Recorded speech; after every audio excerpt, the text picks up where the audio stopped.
y'all, this is LaLa from LaLa Farm. Today I'm going to show you what I do when I bring new animals to the farm or when I bring ones back, such as what we did with the bucks from the West Virginia University buck test. Get back.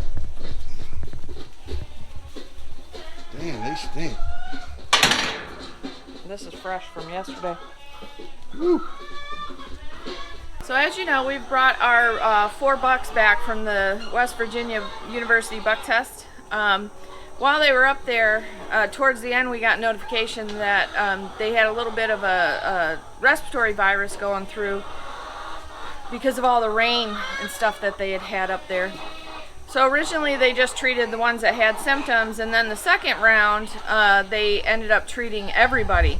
Our bucks only got 1 of the treatments, and typically with that type of thing you give 2 treatments. As I said in our video that we did when we brought them back, I isolate mine. These guys will be isolated for a week or 2 so that I can keep an eye on them to see if they develop any problems. I noticed like late last night that one of the bucks is got quite a snotty nose and he's got a little bit of a wheeze going on there. So I consulted with my vet, and we've decided that because our boys only got 1 round, and that was back on August 20th, we decided to go ahead and treat them for the respiratory virus so that it doesn't infect the rest of my herd. So I'd rather treat 4 bucks instead of 37 other goats. So we're going to go ahead and treat these guys. We're going to use an antibiotic called Exceed. It's E-X-C-E-D-E-D. E-X-C-E-D-E. Anyway, that's an antibiotic that I get from my vet. I'm going to give them a treatment today, and then in 4 days I'll give them another treatment, and that should knock it out. I'm also going to use, on the one that's having some issues breathing, he's got quite a bit of snot coming out of his nose and stuff, I'm going to go ahead and use Vet RX. This is kind of a neat little thing. You just put a couple drops in their nose and it kind of opens things up and allows them to breathe easier.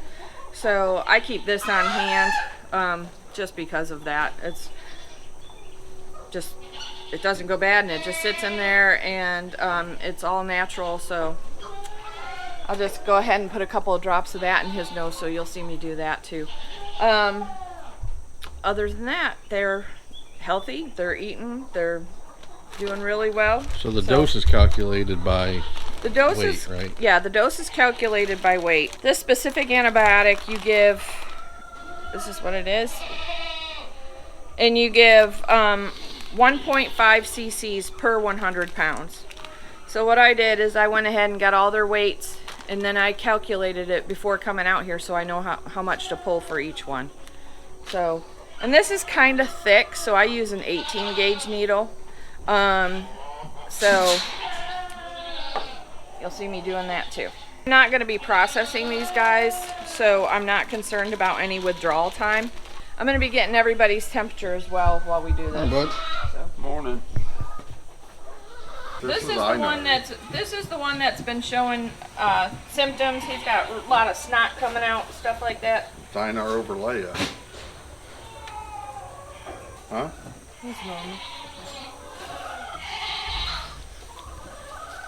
So I do not like giving medication just for the sake of giving medicine, especially when it comes to anything like antibiotics or wormers or anything like that, because it can build up resistance. But I want to be on the safe side with these guys. I know they were exposed to something because we were notified of it. Even though they had 1 treatment up there, that was on August 20th, and I'm very comfortable with the treatment that they received and everything. Because this guy is showing symptoms of respiratory issues, like I described earlier, with the snotty nose, discharge, and with, you know, heavy breathing and a little bit of a wheezing going on. I want to go ahead and treat these guys anyway, even though it's not what I would typically do, only because I know they came from off farm, and I am just really concerned that they would spread this through my herd. Respiratory issues spread very, very quickly through herds. So if you see one that is having issues, you should pull them quickly and get them away from the herd until you figure out what's wrong with them, because they will spread fast, and goats get pneumonia and they will go down quickly from it. So but just wanted to make that clear. I don't typically just do it for the sake of doing it. When you pull off medication, for those of you who don't know, these bottles are you've probably seen them do it in a doctor's office or whatever. You determine what the dosage is that you need, and then you pull your needle back to just beyond that dosage. And what you'll do is you will insert the needle, push the air up in, and then it allows you to draw off. That one for like a reward for doing so well. Do you have trouble with the boys when you go?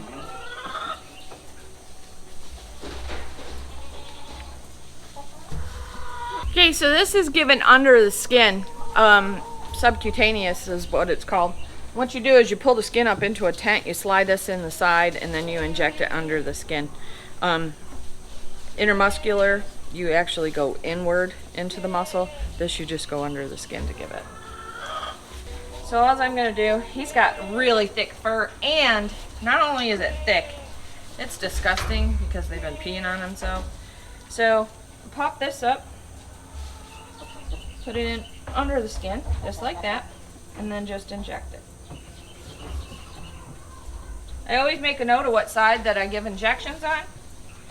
Keep that track of that in my records. That way if they show any signs of a reaction or anything, I know what it is. Sometimes when you give a CDT, they'll develop a little nodule and it'll get some pus in it and be nasty. And that way I can know that that's what that is. No. So, I'm also, like I said, I'm going to give him a treatment as VetRx because he's the one that's got the really snotty nose and I want him to be able to breathe real well. And this will just help. I usually use a little tiny syringe, but I'll just do it this way too. Oh, that's nasty. Done? Get the other side. There you go. You only put just a little drop. Yep, we're good. So that should do it. Give everybody a shot of Exceed, took their temperatures. Nobody's running a fever or anything like that, but we'll give them another shot in 4 days just to cover everything. What do you guys use when you've got respiratory issues on your farm? Write it in the comments below. We'd like to hear. Remember, always be kind to each other.